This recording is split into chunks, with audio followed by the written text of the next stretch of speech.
I'd like to begin tonight by first of all saying a genuinely heartfelt thank you to George Galloway. If it wasn't for the likes of George Galloway, independent media just couldn't possibly exist. To give you some sort of context, I haven't been on an Irish talk show since Alexa Flood, and here I am presenting a show to millions of people.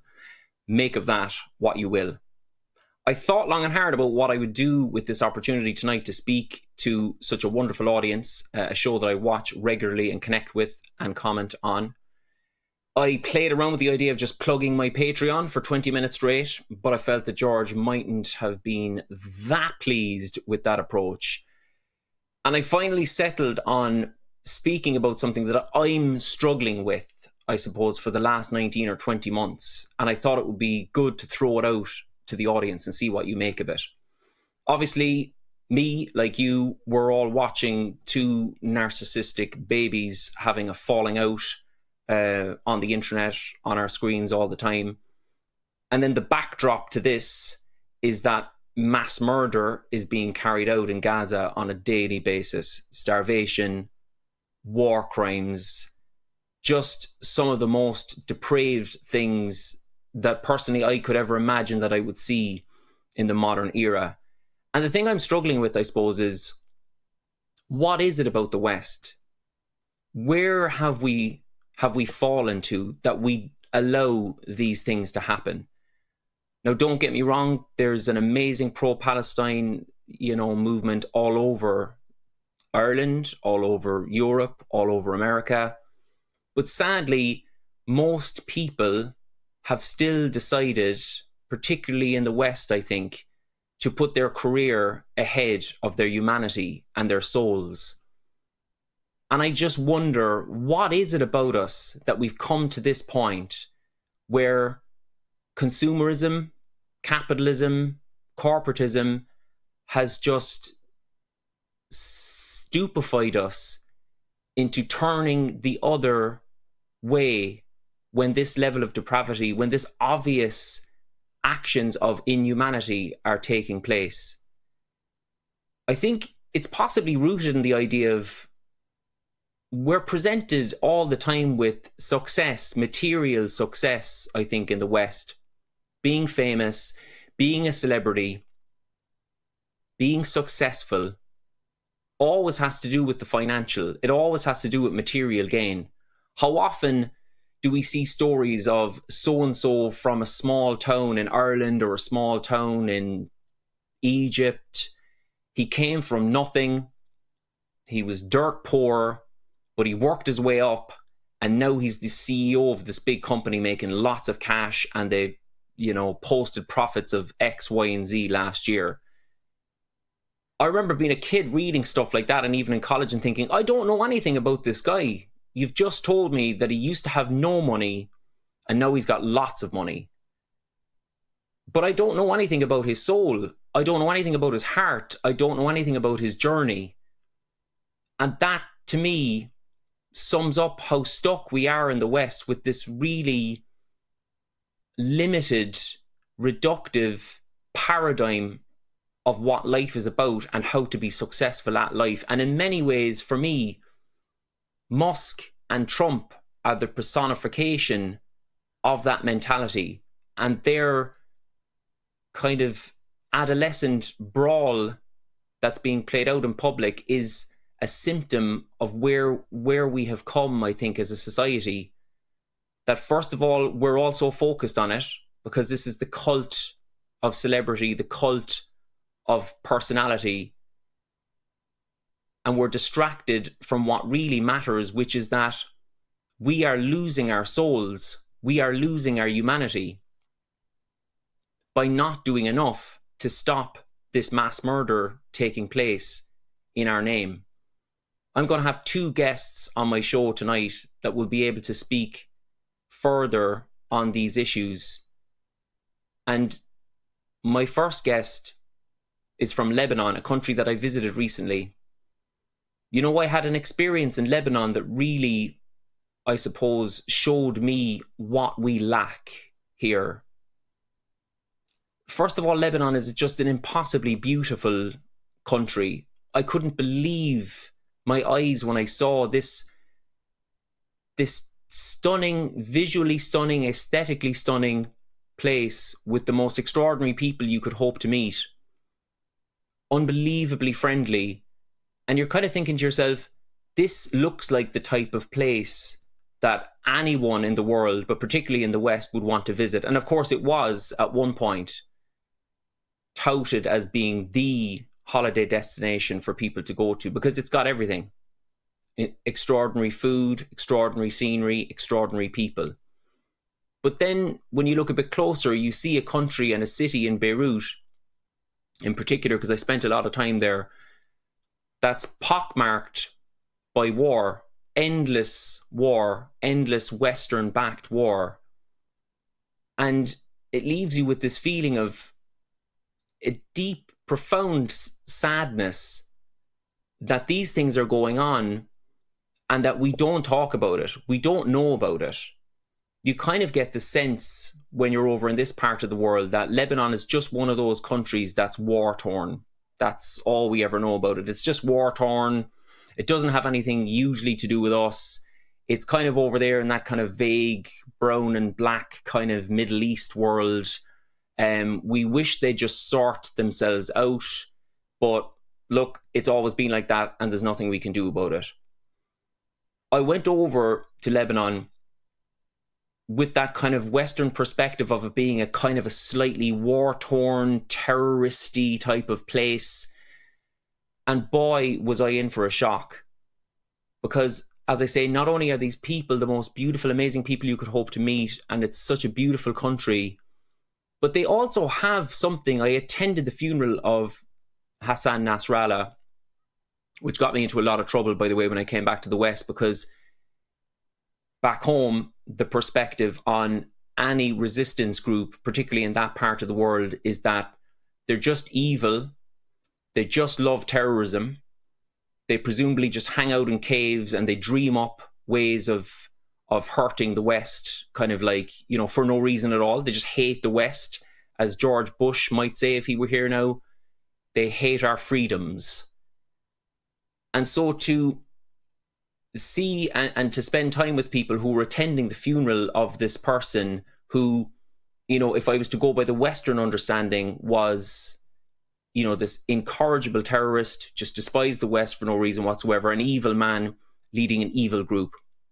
And yet there were 1.4 million people at his funeral, people that would be supportive of Hezbollah, but people from across the political spectrum in Lebanon, dignitaries from foreign countries. And I was fortunate enough to be in the stadium in Beirut on the occasion of his funeral, and I felt something amongst the people. It's not the wealthiest country in the world. They don't have anything like the obsession with materialism that we have in the West. But to be amongst people who were all joined together in this moment of obvious great sadness, of course, but this unified sense of we are together under a faith for some of us, but many people in attendance wouldn't be of the Shia faith. I had many people commenting when I was there and when I came back going, oh, did you talk to any Christians? I was talking to loads of Christians. I was talking to people who had different religions and a lot of people who had no religion at all. Lebanon is actually a real melting pot and probably one of the more accepting places I've ever been in my life. The Shia faith plays a huge role in that collective identity, without a doubt, but it's not exclusionary in any way, shape, or form. What binds people together, for me, as an outsider experiencing it, was the misunderstanding with which Lebanon is treated.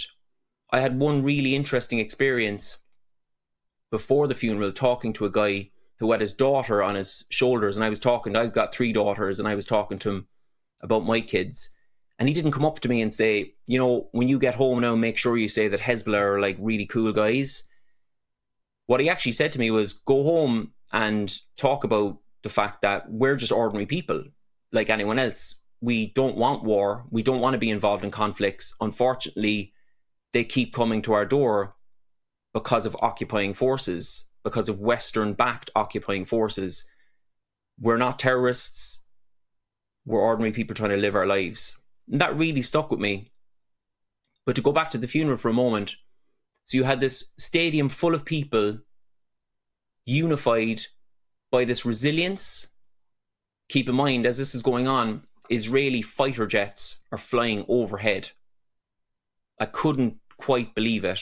When I first saw them, I just assumed they were part of the funeral, that it was some sort of act of recognition or whatnot. But then someone had to point out to me, oh no, they're Israeli jets, and we absolutely expected this. They're going to fly over our sovereign skies to intimidate us and to basically disrespect us on this, one of the most important, sad, momentous days, not just in the life of somebody who would describe themselves as a supporter of Hezbollah, but in Lebanon's history, because this guy is a public figure for reasons best known to themselves. One of the main channels in Lebanon had me on to talk the night before the funeral, and there was no Hezbollah supporter in the room. This was just a massive event in Lebanon. And Israeli fighter jets flew over during this momentous occasion, and I couldn't help but think to myself, what would happen if, for instance, the Queen died, or some dignitary in Germany or France or the US, and a foreign power flew their fighter jets over their sovereign space? We would be in World War III the next day. But because it happened in the Lebanon, because it happens over there in this kind of part of the world that we don't have to think about that much, it's kind of okay. And because it's Israel, it's definitely okay. And the sense of community in that stadium that day, with this unified sense of we are a resilient people, we know right from wrong, we know we are fighting and defending ourselves and resisting occupation and the brutality of colonial Western-backed forces. And we have, some of us have this faith, and we have this collective common purpose. I really felt to myself a sense of envy. I thought, what is it that binds us together back home in the West like this? What is it? There was nothing I could think of that would be like that. And I don't wish to be disrespectful, but the one thing that I can understand that's a bit like that is going to Glasgow Celtic matches. But then when the football's over, you're kind of left with yourself again. And I wonder, is there something in the Lebanese, in the Palestinians, in the wonderful people of Yemen who I met when I was in Lebanon, is there something in them that the West, certainly Western leaders and Western corporatists, do we dislike them because they show us something that we actually don't have? They mightn't have the material stuff, but they have a collective purpose, a collective identity. And is that part of the reason why we hate them and why we have to dismiss them and dehumanize them as terrorists? You know, because I think that's the ultimate dismissive, reductive act in the West, to say that this group of people, we don't have to think about why they're resisting. We don't have to think about their collective spirit. We don't have to think about our role in creating the manifold problems in that region, because we can just dismiss them as terrorists and job done. It's not something that we need to consider anymore. I just wonder, and I'd really love to hear your thoughts and comments on how we in the Western world have allowed 19 or 20 months of this mayhem to take place, not just in our name, but with our full financial backing. What is it about us that we can let that happen?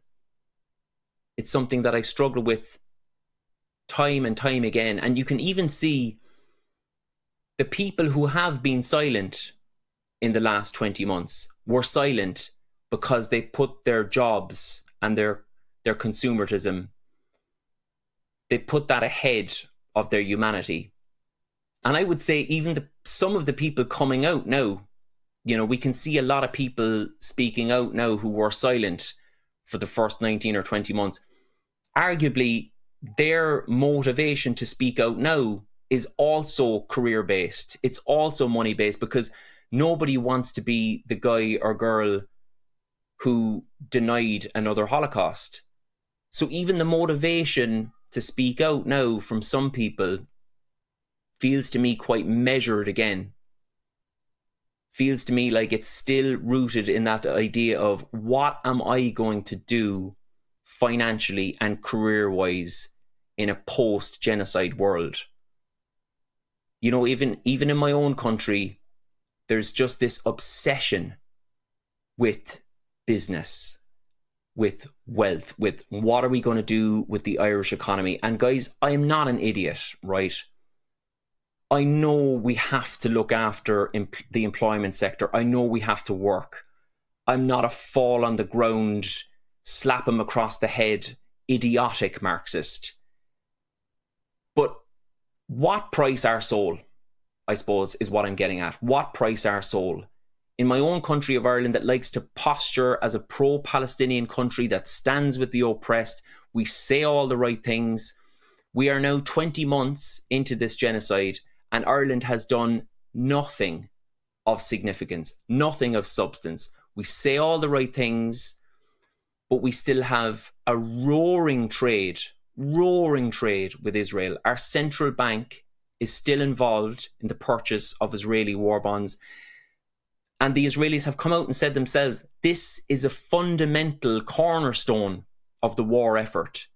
And our central bank in Ireland is still up to its neck in that. We still have our airports. Shannon Airport regularly has US military using our airports.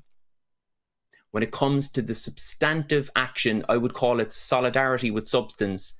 We again, as a country, in terms of our ruling class, always put their pockets ahead of their souls and their hearts. And I ask you, what price our soul? And what will be the effects in this period of even the ordinary person saying, I know exactly what's going on. This isn't the 1940s. We've all got devices. We're all looking at our phones 24 hours a day. We can see what's going on, and yet we have chosen to not speak out, to put the fact that we need to keep our own jobs going. We say that we've got our own children to feed, and I get that, but what happens if everyone says, I've got my own children to feed? What if everyone says, I have to look after myself? What about the categorical imperative? If we all say, no, I won't get involved, somebody else will do it, then what will happen eventually is that a bunch of brave souls in a boat will have to try and get to Gaza because the Western leaders are so completely cowardly and have lost their humanity so much that they won't step in. They will not step in.